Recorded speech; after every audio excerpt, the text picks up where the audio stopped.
Consummated felony defined.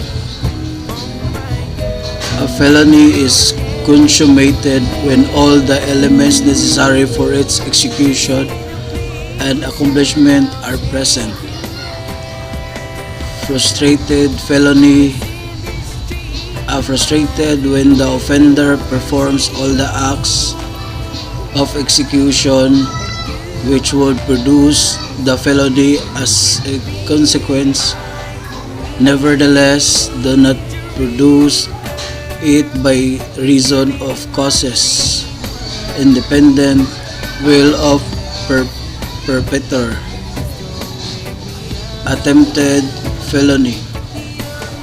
There is an attempt when the offender commences commission felony directly and does not perform all the acts which should produce the felony, some cause of accident other his own spontaneous desistance.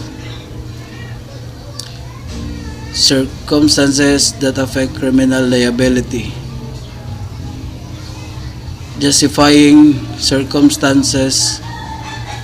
Those the act of a person is said to be in accordance with law, so such person deemed not to have transgressed the law and is freedom both criminal and civil liability. B. Exempting circumstances. Those grounds of exemption from punishing because there is wanting in the agent crime condition which make the act voluntarily negligent.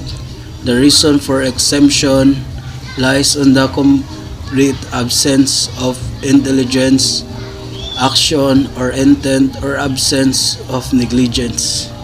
C. Mitigating circumstances or cause attenuate. It represents the commission of the crime entirely free the actor from criminal liability but serve only to reduce the penalty. D. Aggravating circumstances.